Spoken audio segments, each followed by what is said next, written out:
ఈరోజు జ్ఞానవాక్యం, ఈ వాక్యం కొరకు ప్రార్థన చేసుకుందాం. ప్రభా నాయనా, ఇదిగో జ్ఞానవాక్యాన్ని మేము ధ్యానించబోతున్నాం. ఈ యొక్క జ్ఞానం ఎలా మాకు లభిస్తుందో, ఎలా మేము జ్ఞానం కలిగి ఉన్నామో, ఇవన్నీ కూడా మరి నీ ప్రత్యక్షత ద్వారా బయలుపరిచి నీ బిడ్డలతో మాట్లాడమని, నన్ను కూడా నీ యొక్క మాట వినిపింపచేయుటకు బోరగా వాడుకోమని, బిడ్డలను వినబుద్ధి పుట్టించి చక్కగా ధ్యానించడానికి కృప చూపమని ఈ యొక్క సమయాన్ని నీ చేతులకి సమర్పిస్తూ, నాయన ఈ వాక్యం ద్వారా మీరు మహిమ పొందుకోమని మా ప్రభు అయిన యేసుక్రీస్తు అతి పరిశుద్ధమైన నామములో అడిగి వేడుకొని ప్రార్థించి పొందినాము తండ్రి, ఆమేన్. ప్రియబిడ్డలారా, మనము ఈరోజు ధ్యానాంశము జ్ఞానవాక్యము. ప్రియబిడ్డలారా, స్వభావంగా మనకు మనసులో గ్రహించలేని కొన్ని సమస్యలు కావచ్చు, కొన్ని సత్యాలు, ఇవన్నీ కూడా పరిశుద్ధాత్మ యొక్క అద్భుతమైన శక్తి ద్వారా తెలియపరచబడమే జ్ఞానం.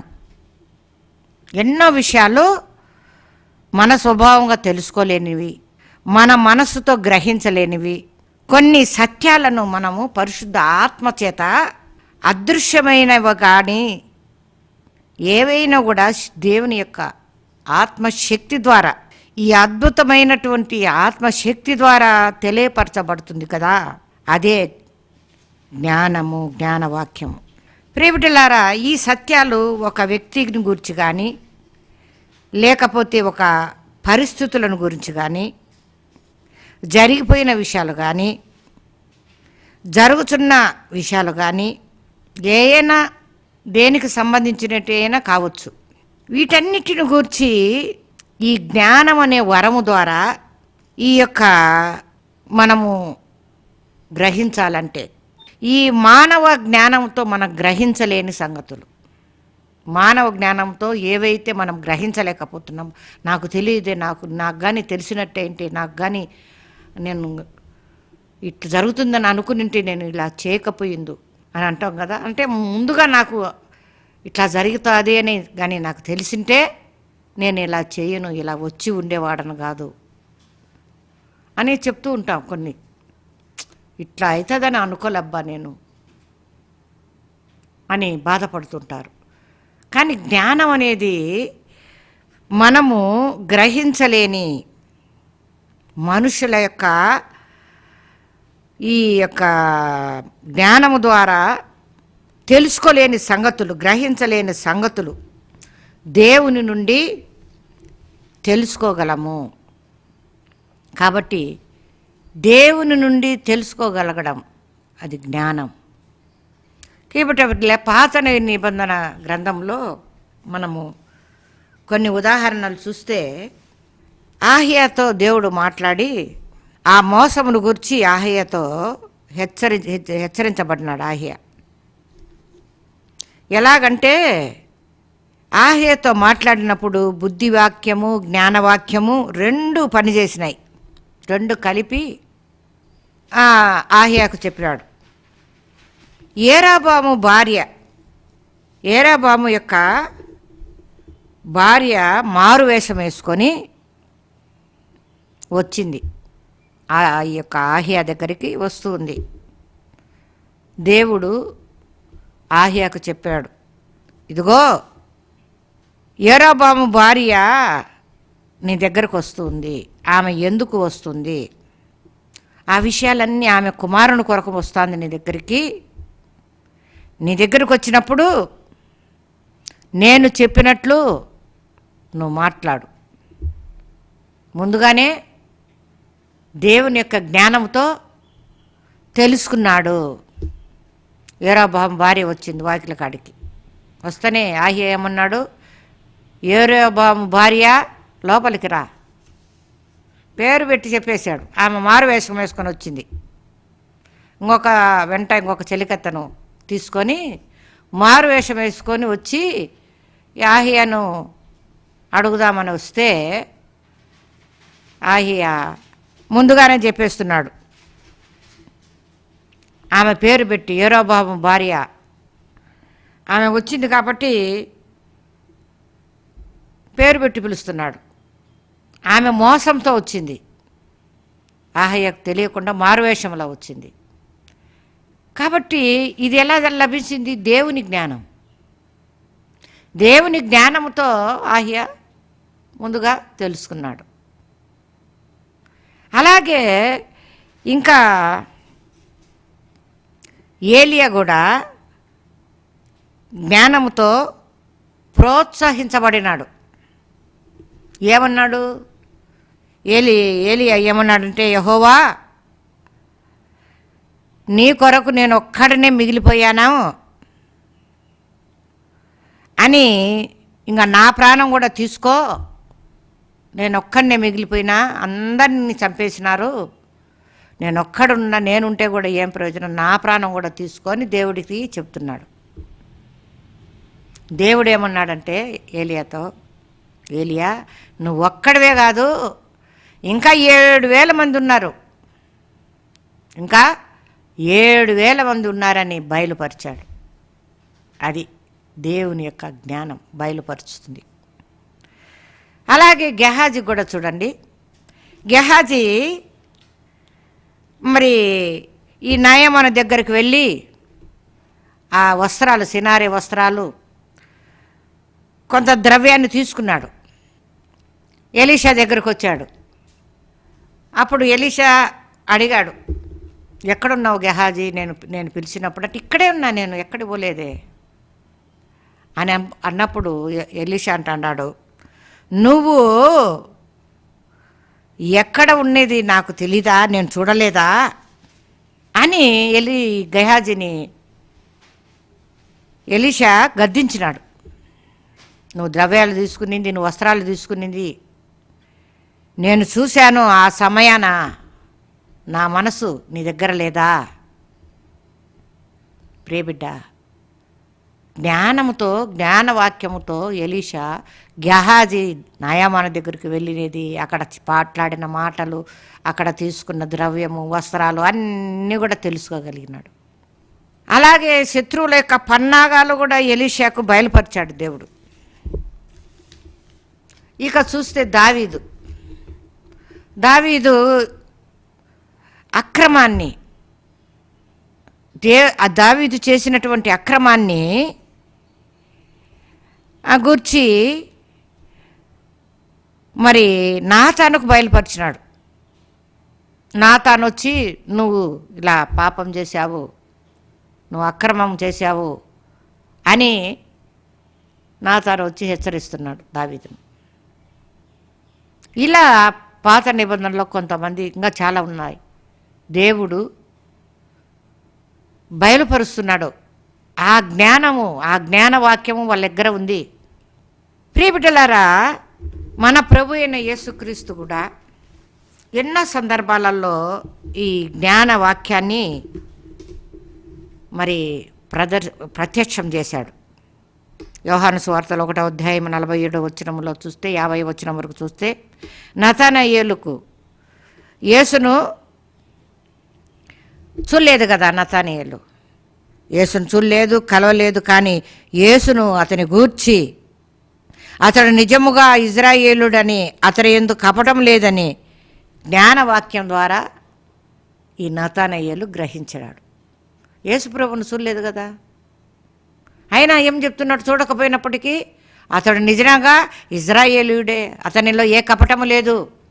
అలా సమరయ స్త్రీ ఆమె బావి దగ్గర ఉంది. ప్రభు జ్ఞానవాక్యం ద్వారా ఏమన్నాడమ్మా, నీకు ఉన్నవాడు కూడా నీ పెనిమిటి కాదు, నీకు 5 మంది పెనిమిట్లు అని చెప్పినప్పుడు, ఇంత యథార్థము, ఇంత సత్యము, నా సంగతులని ఈయనకెట్ట తెలిసిన అబ్బా అని ఆమె ఆశ్చర్యపోయింది. అంటే ఇదేంది? జ్ఞానము, జ్ఞానవాక్యం, గ్రహించగల దేవుడు బయలుపరుస్తున్నటువంటి జ్ఞానం అది. కాబట్టి ప్రియబిడ్డలారా, ప్రభువు మరి ఒక చేప నోట్లో శకం ఉంది, అది తీసుకొని వచ్చి నువ్వు ఆ పన్ను చెల్లించు అని చెప్పినప్పుడు ఆ శకము చేప నోటులో ఉండదని కూడా ప్రభు బయలుపరిచాడు. ఆ చేప నోట్లో శకం ఉందని జ్ఞానము ద్వారా దేవుడు ఆయనకు బయలుపరిచాడు యేసయ్యకు. ఇంకా ఏమి, తన్ను అప్పగించబోయేటువంటి యూదా ఇస్కరియోతును కూడా బయలుపరిచినాడు ముందుగానే కదా. త్వరగా నీ పని చేయిపో, కానిపో అన్నాడు యూదాను. ముందుగానే తెలిసిపోతుంటాయి. ఎలా తెలుస్తాయంటే దేవుని బయలుపరిచేసి ఆ జ్ఞానవాక్యం ఉన్న వారికి పిరిపిట. చూడండి, సౌలును గురించి అననీయకు కూడా దేవుడు బయలుపరిచాడు జ్ఞానవాక్యం ద్వారా. సౌలు బస చేసిన ఇల్లు, వీధి, మరి ఇవన్నీ యూదాను వాని ఇంట్లో తిన్నని వీధని, ప్రార్థిస్తున్నాడని, దృష్టి పొందునని, ఇట్లా జ్ఞానవాక్యం ద్వారా అన్నీ కూడా బయలుపరచబడుతున్నాయి. ఇవన్నీ కూడా పేతురుకు కూడా, కొర్నేలికి పేతురుకు కూడా బయలుపరచబడినాయి కదా. కొర్నేలింటికి బయలుదేరి వెళ్ళమని పేతురుని గురించి కొర్నేలుకు కూడా బయలుపరచబడింది. కొర్నేలు గురించి పేతురుకు కూడా బయలుపరచబడింది. ఆ పేతురుకు ఆ ముగ్గురు మనుషులు గురించి ఇవన్నీ కూడా జ్ఞానవాక్యం ద్వారా వాళ్ళు గ్రహిస్తున్నారు ప్రియబిడ్డలారా. కాబట్టి బలహీన పాదాలు గల విశ్వాసమును గూర్చి కూడా పౌలు బయలుపరిచాడు. కాబట్టి జ్ఞానవాక్యం ఉంటే మనకు ఉపయోగమేమి? ఎందుకు ఈ జ్ఞానవాక్యాన్ని గురించి తెలుసుకుంటున్నాం? ఇటువంటి జ్ఞానం ఉన్నప్పుడు, జ్ఞానవాక్యము మనకు లభించినప్పుడు, ఆ వరము మనం పొందుకున్నప్పుడు పాపాన్ని బట్టబయలవుతుంది. ఎవరు ఎన్ని సత్యాలు బోధిస్తున్నా, ఎంత మంచి వారికి పఠిస్తున్నా, ఆ పాపం అనేది బట్టబయలుగా మనకు గ్రహించగలం. పాపములు బయట పెడుతుంది జ్ఞానవాక్యం. ఇంకా ప్రజలను దేవుని వద్దకు తీసుకొని వస్తుంది. వాళ్ళకు దేవుని మాటలు చెప్పి జ్ఞానవాక్యం ద్వారా బోధించి వాళ్ళను దేవుని దగ్గరకు తీసుకొని రాగలదు జ్ఞానవాక్యం ద్వారా. జ్ఞానంగా బోధించేవారు మాటలు దేవుని దగ్గరికి నడిపిస్తాయి ప్రియబిడ్డ. ఇంకా జ్ఞానవాక్యం ద్వారా మరి మనకు మంచి మార్గాన్ని చూపుతుంది, నడిపింపునిస్తుంది. మనము నిస్పృహలో ఉన్నటువంటి పరిస్థితుల్లో ధైర్యాన్ని ఇస్తుంది. ప్రోత్సాహపరిచేది కూడా జ్ఞానవాక్యమే. మనలో ఉన్న జ్ఞానమే మనకు ధైర్యాన్ని పుట్టించి ప్రోత్సాహపరిచి, ఏం కాదు, నీకు నీవే ధైర్యపరుచుకుంటావు. అలా జ్ఞానవాక్యం కలిగిన వారు కూడా ధైర్యపరుస్తుంటారు. ఈ జ్ఞానం వల్ల కొన్ని విషయాలు జరగబోయే సంగతులు కూడా, ఈ జ్ఞానం వాక్యము, జ్ఞానం వరం ఉన్న వాళ్ళు దేవుని ద్వారా గ్రహించగలుగుతారు. వారికి దేవుడు ప్రత్యక్షపరుస్తాడు ప్రియబిడ్డ. మరుగున ఉన్న విషయాలన్నీ కూడా గ్రహించగలుగుతారు. వారికి తెలుస్తుంటుంది. కొంతమంది మాకు అన్ని వాళ్ళు తెలుసని చెప్పినట్టు, చూసినట్టు చెప్తుంది, అలా జరుగుతుందని చెప్తుంది. జరిగిన తర్వాత అక్క నువ్వు చెప్పింది కరెక్టేనే అంటే దేవుడు వారికి బయలుపరిచినప్పుడు సత్యాన్ని, వాళ్ళ జరగబోయేది కూడా, ఆ సిచ్యువేషన్ బట్టి జరగబోయేది కూడా దేవుడు వాళ్ళ జ్ఞానం ద్వారా బయలుపరుస్తాడు. కాబట్టి ప్రియబిడ్డలారా, ఈ జ్ఞానవాక్యాన్ని కార్యరూపం ఎలా పెట్టాలి? పరిశుద్ధ ఆత్మ ద్వారా మనము అది చూడవచ్చు. కానీ తర్కంతో కానీ, ఉత్సాహంతో కానీ, లేకపోతే ఇంద్రియ జ్ఞానంతో కానీ ఈ వరం మనకు లభించదు బిడ్డ. ఎన్ని తర్కాలుగా, ఎన్ని మనకు తెలిసిన విషయాలన్నీ ప్రశ్నలు వేసి జవాబులు చెప్పి, ఎన్ని డిబేట్లు, ఎంత మనం ఛాలెంజ్ చేసి మాట్లాడినా దాని వలన ఈ జ్ఞానవాక్యం దొరకదు. కాబట్టి ప్రియబిడ్డలారా, ఇది పరిశుద్ధ ఆత్మ ద్వారానే మనకు ప్రత్యక్షపరచబడుతుంది. పరిశుద్ధాత్మ ప్రత్యక్షపరిస్తేనే ఇటువంటి జ్ఞానము కలిగి ఉంటాం. అది ఎవరికో కొంతమందికి సంపాదించుకుంటారు. కాబట్టి ఇది విశ్వాసము ద్వారా మనం పొందగలము ప్రియబిడ్డలారా. విశ్వాసం ద్వారా ప్రత్యక్షతను పొంది ఈ వరాన్ని మనం విశ్వాసం ద్వారానే పొందగలమని తెలుసుకోవాలి. కాబట్టి ఆత్మలో కలిగే, మనసులో కానీ ఆత్మలో కానీ భావోద్వేగముల వల్ల కానీ ఈ జ్ఞానం ప్రత్యక్షం కాదు. జ్ఞానం వాక్యం వరము దొరకదు. కేవలము ఒక వ్యక్తి యొక్క ఆత్మలోనే ఈ జ్ఞానం కలుగుతుంది. ఆత్మ ద్వారానే ఈ వరం పొందుకోగలుగుతాము. ఈ జ్ఞానంతో మాట్లాడేవారు అది మాట్లాడే వరంగా ఉన్నా లేకపోయినా ఆత్మలో ప్రశాంతత వలన ఈ జ్ఞానాన్ని, జ్ఞానవాక్యాన్ని పొందుకోవచ్చు. ప్రశాంతంగా పూర్వకాలము ఋషులు ప్రశాంతమైన వాతావరణంలో కూర్చొని ఏ అలజడి లేకుండా మనసు సంచారం లేని స్థలంలో వెళ్ళి ధ్యానం చేసేవారు. తపస్సు చేస్తారంటారు అప్పుడు. అట్లా తపస్సు చేసి వాళ్ళు జ్ఞానాన్ని సంపాదించుకొని జరుగుతున్నటి ఎందుకు వచ్చింది అనేది అన్నీ చెప్పేవాళ్ళు. అందుకే వాళ్ళ దగ్గరికి వెళ్తూ ఉన్నారు. అప్పుడు ఇది ఎందుకు సంభవించింది, రేపు ఏం జరగబోతుంది, మాకెందుకు ఇలా జరిగిందని అడుగుతుంటారు వెళ్ళి. వాళ్ళు చెప్పేది కరెక్టుగా చెప్తారు, జరిగింది చెప్తారు, జరగబోయింది చెప్తారని. అలా కొంతమంది నిజంగా జ్ఞానం ద్వారా జ్ఞానవరం సంపాదించుకున్న వాళ్ళు చెప్పగలుగుతారు. మనం కూడా ఒక ప్రశాంతమైన దేవుని యొక్క సన్నిధిలో ఆత్మలో ప్రశాంతత కలిగితే ఆ జ్ఞానాన్ని, ఆ జ్ఞానవాక్యాన్ని మనం పొందుకోగలం బిడ్డ. దేవుడు ప్రశాంతత ద్వారా మనం పొందవచ్చు. మనకే మాటలు వరవడి, మాటల చాతుర్యము ఇవన్నీ ఏం అవసరం లే. ఆత్మలో కపటము లేకుండా ప్రశాంతంగా దేవుని యొక్క జ్ఞానాన్ని, జరగబోయే సంగతులు, జరిగిన సంగతులు, ఎందుకు జరిగింది అంత జ్ఞానము దేవుడు ఇస్తాడు. ఆ వరం మనము అంత ప్రశాంతతలో మనం ఆయన యొక్క ప్రత్యక్షతను పొందొచ్చు. కాబట్టి ప్రియబిడ్డలారా, ఈ ప్రత్యక్షత ఆయా సందర్భాలలో కూడా మనం పొందుకోవచ్చు.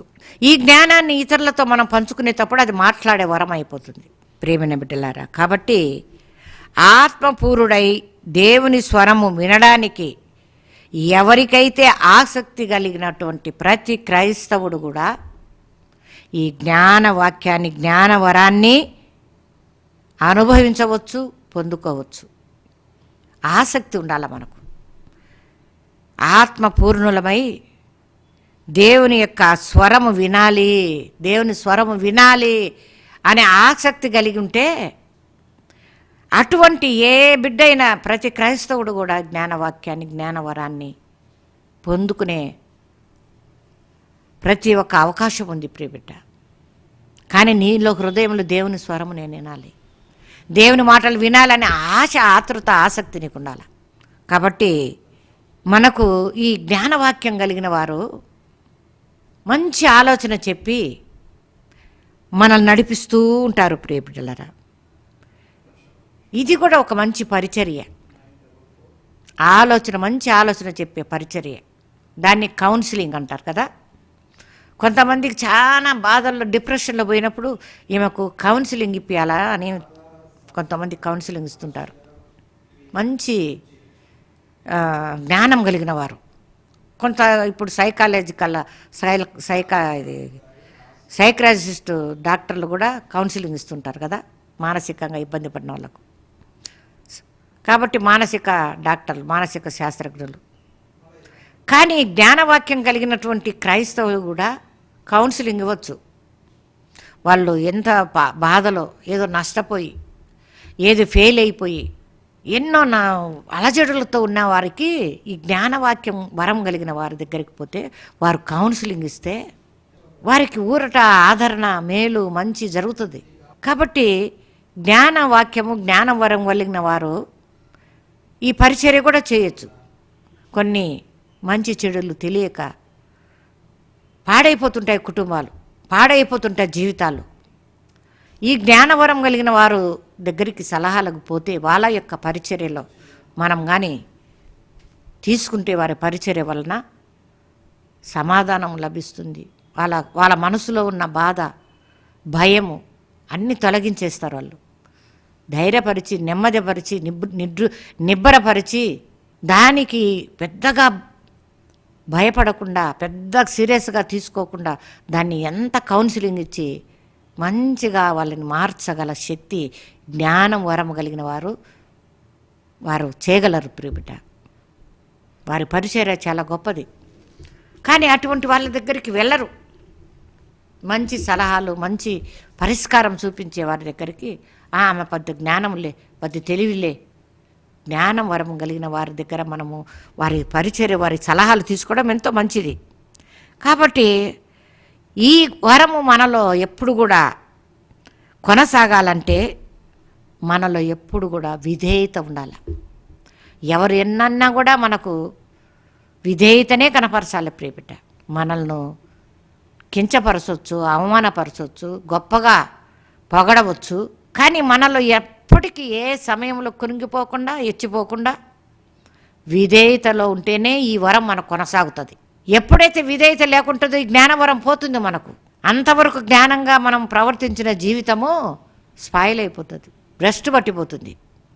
కాబట్టి జ్ఞానవరం కలిగిన వారు జాగ్రత్తగా విధేయత కలిగి ఉన్నట్లయితే ఈ యొక్క జ్ఞానవరాన్ని మనం కాపాడగలుగుతాం. కాబట్టి ఈ యొక్క వివేక వాక్యము, జ్ఞానవాక్యము ఈ రెండు కూడా రెండు జతగా వస్తూ ఉంటాయి, కలిసి కూడా కనిపిస్తూ ఉంటుంది ప్రియబిడ్డలారా. ఒక జ్ఞానవాక్యాన్ని ఏమి చేయాలో దాన్ని యుక్తంగా వివేకముతో, జ్ఞానవాక్యము వలన మనకు మన యొక్క పాపాన్ని బట్టబయలు చేస్తుంది. జ్ఞానం ఉన్నప్పుడు వారిలో మన ఎదుటి వ్యక్తిలో ఉన్నటువంటి పాప స్వభావాన్ని కనుగోగలుగుతాం జ్ఞానవాక్యము, జ్ఞానవరం కలిగిన వారు. తర్వాత దేవుని యొద్దకు జ్ఞానము కలిగిన వారి ద్వారా, జ్ఞానం ద్వారా మనం దేవుని దగ్గరికి ఈ వాక్యము ద్వారానే మనం నడిపింపబడుతూ ఉంటాము. కాబట్టి ప్రియబిడ్డలారా, మనకు నిరాశ నిస్పృహలతో వచ్చినప్పుడు జ్ఞానం కలిగిన వారు, జ్ఞానవరం కలిగిన వారు ధైర్యంగా ఉంటారు, ధైర్యపరచబడతారు. కాబట్టి ఈ యొక్క జ్ఞానవరము దయచేయమని మనం దేవుణ్ణి కోరుకోవాలి. మన సొంత జ్ఞానము, మనకున్నటువంటి ఎన్నో భావోద్వేగాలు, ఎన్ని రకాలైనటువంటి పరిజ్ఞానం ఉన్నప్పటికీ దేవుని యొక్క జ్ఞానవరం కలిగిన వారు ఆనాటికి ఈనాటికి కూడా గ్రహించే శక్తి దేవుడు వాళ్ళకు బయలుపరుస్తూ ఉంటాడు. కొంతమంది వ్యక్తులను చూస్తేనే వాళ్ళ అంతరంగం కూడా, వాళ్ళ ఆలోచన కూడా గ్రహించగల కృప జ్ఞానవరం కలిగిన వారికి, జ్ఞానవాక్యం కలిగి ఉన్నవారు గ్రహించగలుగుతారు, చెప్పగలుగుతారు. మీరు వెళ్తున్నారు, మీరు ఇది పని జరగదు, విరుకుపోయిన వేస్ట్ అని అంటుంటారు. వాళ్ళకి తెలిసిపోతుంది కొన్ని విషయాలు. కొన్ని సందర్భాలలో ముందుగానే దేవుడు వాళ్ళకు, వాళ్ళ మనసులో, వాళ్ళ ఆత్మలో మరి సత్యాన్ని వెల్లడిపరుస్తే అది బయలుపరుస్తుంటారు. కొన్ని పెళ్లి సంబంధాలకు పోయినప్పుడు కూడా వద్దు అనిపిస్తుంది. ఈ అమ్మాయి వద్దు, ఈ అబ్బాయి వద్దు, వీళ్ళ పరిస్థితి చూస్తే మనకు ఏదో ఒక రకంగా అనిపిస్తుంది. అంత మంచివారుగా, అంత సౌమ్యులుగా లేదు అని కూడా ఈ జ్ఞాన వరము కలిగిన వాళ్ళు చక్కగా గ్రహిస్తారు. సాధారణ వ్యక్తులు వాళ్ళలో ననుకువ, వాళ్ళ విధేయత, వాళ్ళు చూపించేటువంటి గౌరవ మర్యాదలను చూసి అబ్బా ఎంత గొప్పోళ్ళో అని అనుకుంటాం. కాబట్టి అందుకే పెద్దోళ్ళు తీసుకుపోయేవారు ఆ కాలంలో, పూర్వకాలంలో జ్ఞానం కలిగినటువంటి పెద్దవాళ్ళను పెళ్లి పెత్తనాలకు ఏదన్నా పోవాలంటే తెలిసిన వారిని పిలుచుకుపోయేవారు. ఎందుకని? వాళ్ళ అనుభవపూర్వకంగా జ్ఞానము కలిగి ఉన్నారు కాబట్టి. ప్రియబిడ్డ, ఇప్పుడు మనకు దేవుని ద్వారా అంతకు మించినటువంటి జ్ఞానవరము మనకు లభిస్తూ ఉంది. కాబట్టి ఈ జ్ఞానవరము మనము పొందుకోవాలంటే ఈ జ్ఞానవరముతో, వివేకముతో మరి దేవుడు మనకు మంచి యుక్తముగా, వివేకముగా ఎలా మాట్లాడాలి, ఎలా పరిష్కరించాలి, ఏది చెడు, ఏది మంచి అట్టి గ్రహించేటువంటి జ్ఞానం కలిగిన వారితో మనము సలహాలు తీసుకోవడం కానీ, ఏదన్నా చేయాలంటే కూడా వాళ్ళని పుచ్చుకోకూడదు ప్రియబిడ్డ. అట్టి వాళ్ళని పోగొట్టుకోకూడదు. ఇలా చేయాలనుకుంటున్నాము, ఇది మంచిదేనా, సలహా ఇవ్వండి, బాగా ఆలోచించండి, దీని గురించి మంచి చెడ్డలు వాటిని మాకు బయలుపరచండి అని మనము దేవుణ్ణి ఇచ్చిన వరం, జ్ఞానవరం కలిగిన వారిని మనం పోయి సలహాలు అడగచ్చు. కాబట్టి ప్రభువా, నాకు ఈ వివేకము, ఈ జ్ఞానం కలిగినటువంటి వరాన్ని దయచేయమని మనం కోరుకోవాలి ప్రియబిడ్డలారా. పూర్వకాలం నుంచి దేవుడు మరి ఈ జ్ఞాన వాక్యము ద్వారా ఎలా జరగబోయే సంగతులు, జరిగిన సంగతులు, వారి అంతరంగ విషయాలు, చేయబోయే మోసాలు జరుగుతున్నవి ఇప్పుడు చూస్తుంటే ఎన్నో కదా, మంచి గొప్పవారు అనిపిస్తుంటారు. గొప్ప భక్తుపరులు, గొప్ప దైవజనులు, లేక గొప్ప మంచి పేరు సంపాదించుకునేవారు, జ్ఞానవరం కలిగిన వారికి కనిపిస్తూ ఉంటుంది. అతనిలో ఉన్న, ఆమెలో ఉన్న బలహీనతలు, స్వార్థము, సంకుచితము, ఏ స్వలాభము చేత ఇవన్నీ చేస్తున్నారు, ఇవన్నీ జరిపిస్తున్నారు. ఆ జ్ఞానవరం ద్వారా వాళ్ళని గ్రహిస్తారు. వాళ్ళ ఎంత చెప్పినా కూడా వాళ్ళ మనసుకు సంతోషం ఉండదు. ఎందుకంటే అర్థమైపోయింది వీళ్ళకు. వాళ్ళల్లో సంకుచితమైన స్వభావంతో, స్వార్థముతో, తమ పేరు కోసం, తమ గొప్ప కోసం, తమ సంపాదన కోసం ఇట్లాంటివన్నీ కూడా జరుగుతూ ఉన్నాయి ఈనాడు. ఎక్కడ చూసినా వ్యాపారంలో కానీ, సంఘంలో కానీ, కుటుంబాలలో కానీ, బంధువర్గంలో కానీ మోసగిస్తూ ఉంటారు. ఎన్ని రకాల వేషాలు, భక్తి వేషం, మంచివారి వేషం, జ్ఞానం కలిగిన వారి వేషం. అబ్బా ఎంత గొప్పగా సత్యాన్ని ఏం చెప్తున్నారు, ఏం మాట్లాడుతున్నారు అబ్బబ్బబ్బబ్బా. కానీ జ్ఞానవరం కలిగిన వారు వారి అంతరంగాన్ని, మోసాన్ని గ్రహించగలుగుతారు. జరిగే ప్రతి ఒక్కటి అది ఎంత గొప్ప వాళ్ళైనా కూడా వాళ్ళ అంతరంగం, వారి కుయుక్తులు, వారు చేసే ప్లాన్లు అన్నీ, వాళ్ళు చేసిన తప్పులు అన్నీ కూడా అందరు మంచి మంచి మంచి భలే చేసినారంటారు. కానీ ఈ జ్ఞానం కలిగిన వారికి వాళ్ళు దాని వలన చేసిన తప్పు, మోసం గ్రహించి ఉంటారు. ఏం చేస్తారు? వినరు. తెలివిగా, జ్ఞానముగా, సత్యాన్ని గ్రహించిన వారి మాటలు వినేవాళ్ళు ఇంకా వాళ్ళనే ఏంది అసూయగా మాట్లాడుతున్నా, చెడ్డగా మాట్లాడుతున్నారని అంటారు. కాబట్టి సత్యాన్ని, యథార్థతను గ్రహించి చెప్పేవారి తక్కువ. కాబట్టి ప్రియబిడ్డలారా, నీవు ప్రతి ఒక్క విషయంలో, ప్రతి ఒక్క వ్యక్తిలో, ప్రతి సందర్భంలో సత్యాన్ని గ్రహించాలంటే జ్ఞానవాక్యం కావాలి, జ్ఞానవరం కావాలి, వివేకం కావాలి. వీటిని దయచేయమని మనము ఎప్పుడు ప్రభువా నాకు జ్ఞానం ఇవ్వండి. ఎవరు చెప్పిన మాటలు కాదు, నీ మాటలే నాకు జరగాలి, నీ మాటలే నీవే నాకు అన్నీ మాట్లాడాలి, బయలుపరచాలి. ఇది బాగుందని వారు చెప్పడం కాదు, నువ్వు చెప్పాలి ప్రభువా. ఇది మంచిది కాదని ఎవరో చెప్పడం కాదు, నువ్వు చెప్పాలి ప్రభువా. అట్టి జ్ఞానము నాకి, నువ్వు నాతో మాట్లాడు, నాకు బయలుపరచు అని జ్ఞానవాక్యం వరం కొరకు ప్రార్థన చేసుకుందాం. పరిశుద్ధుడా, పరిపూర్ణుడా, సర్వోన్నతుడైన దేవా, నీ కృపగల దయగల నామానికి స్తోత్రాలు ప్రభువా. నీ జ్ఞానవరమును దయచేయండి అయ్యా. నీ ఇచ్చే జ్ఞానముతో మేము సమస్తమును గ్రహించగలము. మా స్వనీతితో, మా తెలివితేటలతో, మా మా భావాలతో మేమేమి చేయలేం ప్రభువా. ఆ జ్ఞానవరం లభించదు. నువ్వు పరిశుద్ధాత్మ ద్వారా మాకు దయచేయాలి. అది ఆత్మలోనే మాకు ఉద్భవించాలి ప్రభువా. ఆ జ్ఞానవరాన్ని మాకు దయచేయండి, విన్న బిడ్డలకు దయచేయండి. సత్యాన్ని గ్రహించడానికి, మోసాలు తెలుసుకోవడానికి, ఏది మంచి, ఎవరు చెడ్డ, ఎవరు మంచి, ఏది అన్యాయము, ఏది దేవుని చిత్తము, ఏది దేవుని చిత్తం కాదు, ఇవన్నీ గ్రహించడానికి జ్ఞానం కావాలి, జ్ఞానవరం కావాలి. ఆ వరం మాకు దయచేయి ప్రభువా. విన్న బిడ్డలకు దయచేయి ప్రభువా. కృప చూపండి. మా కుటుంబాలలో ప్రతి ఒక్క బిడ్డకు నీ జ్ఞానవరం ఉంటే వాళ్ళు అందరూ కూడా నీకు సన్నిధికి రాగలరు అయ్యా. వాళ్ళ పాపాన్ని, వాళ్ళ తప్పును తెలుసుకోగలరు. కాబట్టి జ్ఞానవరము, వివేకము మాకు దయచేయమని ప్రభువా. మా కుటుంబాలను, పిల్లలను, ప్రతి వారిని, సంఘములో ఉన్న ప్రతి వ్యక్తిని జ్ఞానము లేకనే ఎవరి మాట అంటే వాళ్ళు నమ్ముకుంటూ ఏది పడితే అది సత్యమని భ్రమిస్తూ నాయనా ఎటుపోతున్నారు నాయన జనం, ప్రజలు. నాయన కృప చూపమని ప్రతి ఒక్క బిడ్డకు జ్ఞానవాక్యం, జ్ఞానవరమును దయచేయమని మా ప్రభు అయిన యేసుక్రీస్తు అతి పరిశుద్ధమైన నామంలో అడిగి వేడుకొని ప్రార్థించి పొందినాము తండ్రి. ఆమేన్, ఆమేన్, ఆమేన్.